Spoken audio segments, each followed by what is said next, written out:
نے عمرہ کیا، اپنی زندگی کا چوتھا عمرہ میرے آقا نبی علیہ الصلوۃ والسلام نے اسی جگہ سے کیا ہے جہاں ہم جا رہے ہیں۔ اسی سنت پر عمل کرنے کے لیے ہم اور آپ اس جگہ پر جا رہے ہیں۔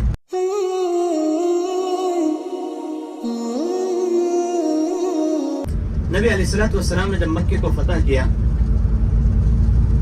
جو طائف کے لوگ تھے نا یہ ڈرنے لگے، کیوں؟ دو طاقتیں، بڑی طاقت تھی، ایک طائف کی طاقت اور ایک مکے کی طاقت۔ مکہ جب آقا کے ہاتھ میں آ گیا، طائف والے ڈرنے لگے اور انہوں نے لڑائی کی تیاری شروع کر دی، اور اپنی لڑائی میں بچوں کو، عورتوں کو، بوڑھوں کو، سب کو لے کر کے آ رہے ہیں۔ ایسے جانور جو جنگی رہے ان کو بھی لے کر کے آ رہے ہیں، کیوں؟ یا تو جیتیں گے یا تو ہاریں گے، آر پار کے لڑائی۔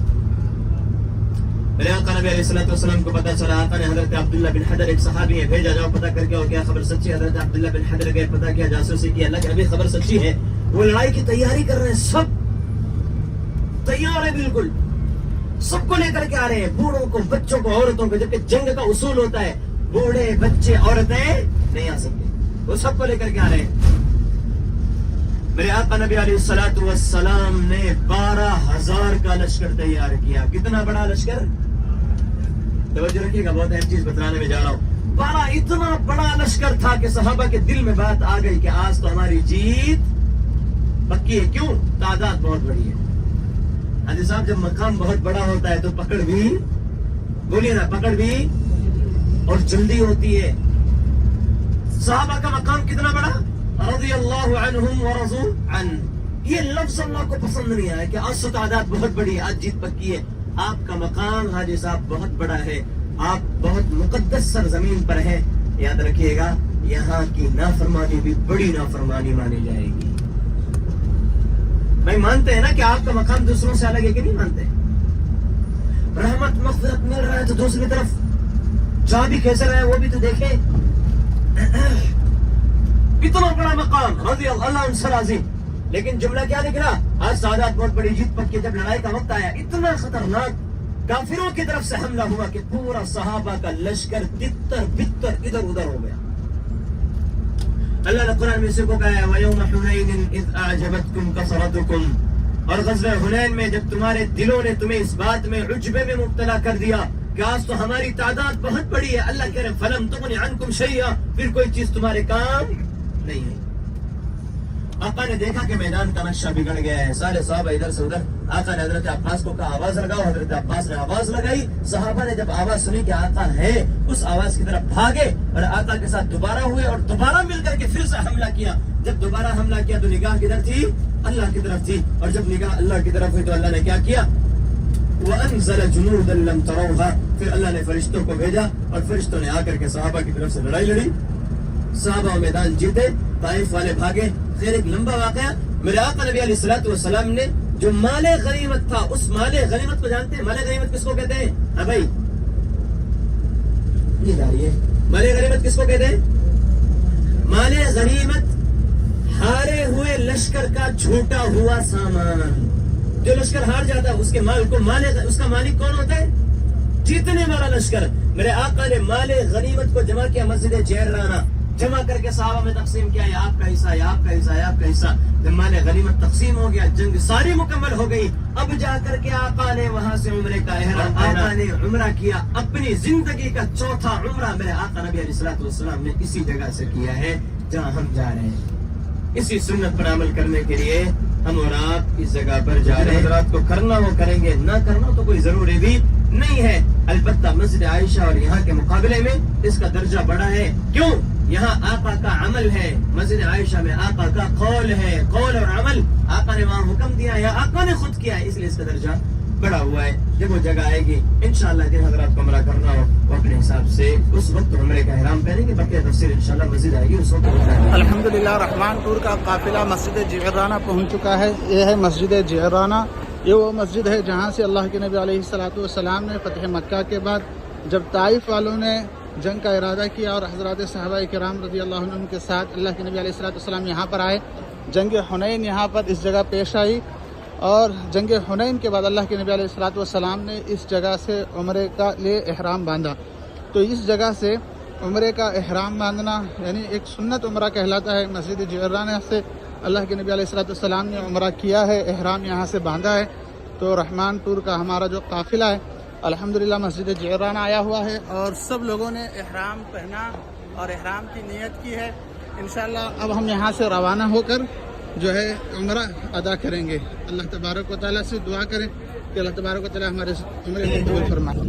العمرة فيسرها لي وتقبلها مني، اے اللہ میں عمرے کا ارادہ کرتا ہوں، میں عمرے کا ارادہ کرتا بس تو میرے لیے عمرے کو آسان فرما، عمرے کو آسان فرما اور میری طرف سے عمرے کو قبول فرما۔ عمرے کو قبول فرما۔ نیت کر لینے کے بعد تلبیہ 1 مرتبہ واجب ہے، 3 مرتبہ سنت ہے۔ واجب کا مطلب میں سمجھا دوں مختصر، حدود حرم کے باہر اگر آپ نیت کر رہے ہیں، جیسا کہ ابھی ہم حدود حرم کے باہر ہیں، نیت کر رہے ہیں تو تلبیہ پڑھنا ضروری ہے نیت کے ساتھ ساتھ۔ اگر آپ حدود حرم کے اندر انٹر کر گئے، گرچہ بھی مسجد حرام سے 20 کلومیٹر دور ہے، آپ حدود حرم کے اندر انٹر کر گئے، اب آپ پڑھ رہے ہیں نا تلبیہ لبیک اللہم، اب یہ قبول نہیں ہوگا، یہ نیت پائی نہیں جائے گی۔ ایک غلطی جو ہوتی ہے عوام سے، مسجد عائشہ میں حدود حرم بالکل مسجد سے لگ کر کے، ٹھیک ہے، لوگ کیا کرتے ہیں، نیت کرتے ہیں، نماز پڑھ لیتے ہیں، کار میں بیٹھ کر کے وہ سامان سیٹ کرتے ہیں، سب آپس میں باتوں میں مشغول ہوتے ہیں، کار زیادہ سے زیادہ 2 سے 3 منٹ میں آگے سے گھوم کر کے حدود حرم میں داخل ہو جاتی ہے۔ اگر آپ حدود حرم میں داخل ہونے کے بعد کر رہے ہیں تو نیت نہیں پائے گی، اس لیے کار میں بیٹھتی ہوں وہاں فوراً کیجیے، کیونکہ حدود حرم وہاں بہت قریب ہے۔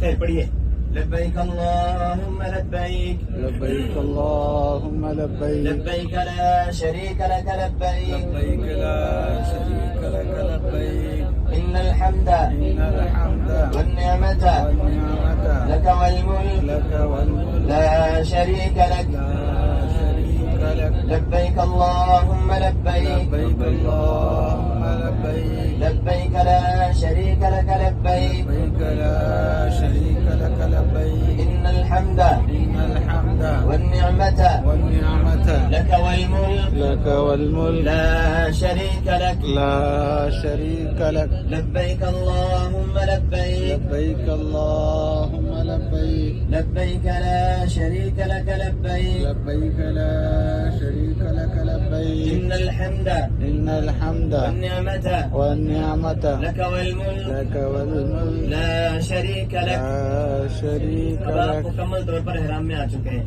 احرام میں آ جانے کے بعد فوراً عمرہ کرنا ضروری نہیں ہے، آپ آرام کر سکتے ہیں، دوپہر میں، رات میں جائیں، کل صبح جائیں، کوئی فرق نہیں پڑتا، آپ آرام کرنا چاہیں کر سکتے ہیں، لیکن اتنی بات ضرور یاد رکھیں، جب تک آپ عمرہ نہیں کریں گے تب تک احرام کی پابندیوں میں رہیں گے۔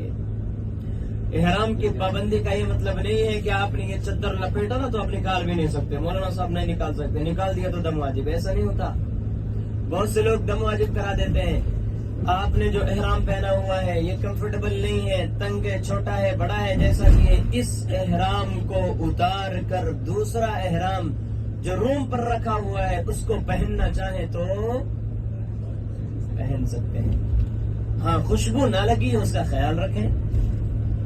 عورتیں جو اسکارف پہنی ہوئی ہیں یہ چینج کرنا چاہیں تو چینج، بولیے نا، چینج، اوڑھنی، دوپٹہ یا آپ جو پہنی ہوئی ہیں چینج کرنا چاہیں تو چینج کر سکتی ہیں۔